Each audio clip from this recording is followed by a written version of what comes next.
Joshua chapter 4, we see the account of the Hebrew Israelites entering into the promised land. And in that, God tells Joshua to take one man from each tribe, 12 different men. They took a stone upon their shoulders. God had commanded them to take this stone and to place it down and to create a pillar or a stack of stones. What he said was that these stones shall serve as a reminder to you and to future generations, so that in times to come, when your children ask of you, what do those stones mean? You will tell them about the wondrous works of God, the miracle that had happened there at the Jordan River.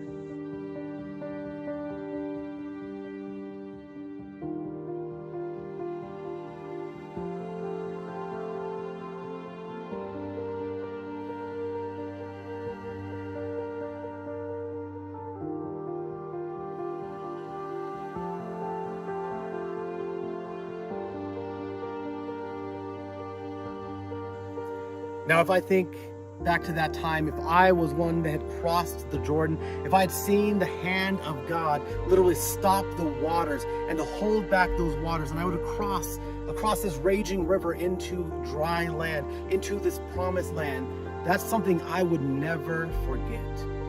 And what we see is that the 12 stones of remembrance were not necessarily for those who saw that event take place.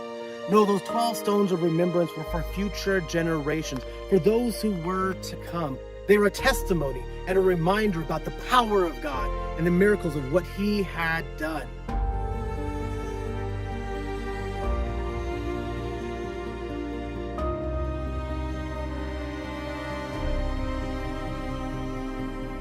When I look at a place like the Grand Canyon, I see these stacked stones are a silent reminder.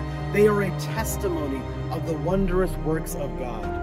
And when you look at the Grand Canyon, they are a reminder of the judgment, of the wrath of God, a judgment because of the sin of mankind, that God destroyed this world by water.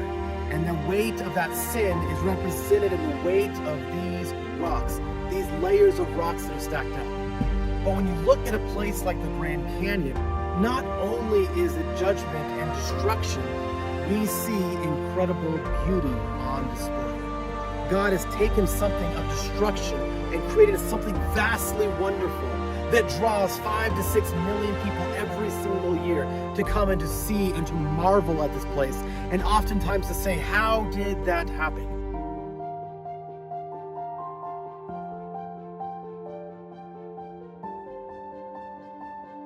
The Bible tells us that God has caused His wondrous works to be remembered. Psalm 111 describes that, how people who are delighted in the works of God, they study them, and He has caused His wondrous works to be remembered. When I look at the Grand Canyon, it reminds me that God has caused His works to be remembered. It reminds us of the judgment and wrath of God as a righteous judge, but it also reminds us of the love, the mercy, the redemption of God. Because through that flood and because of that flood, we have these stacked stones as a reminder to us today. And these stones are a reminder to us and for generations to come that God is all about the business of redemption and of restoration, of creating beauty from ashes. These stacked stones of the Grand Canyon are a reminder of the glorious power, the wondrous works of God. And they are simply a tool that we can use to proclaim the message of God as a voice in the wilderness.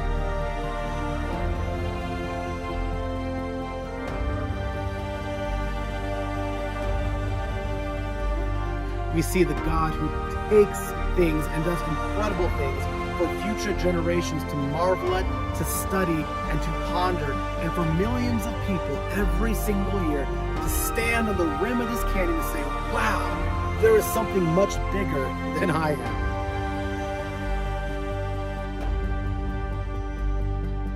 Take a moment to recall the wondrous works of God in your own personal life. It doesn't have to be a Grand Canyon. God is the God of the grand. He's also the God of the small. God has done incredible works and will continue to do work in your life and in future generations to come if you will seek Him daily and remind yourself of His wondrous works.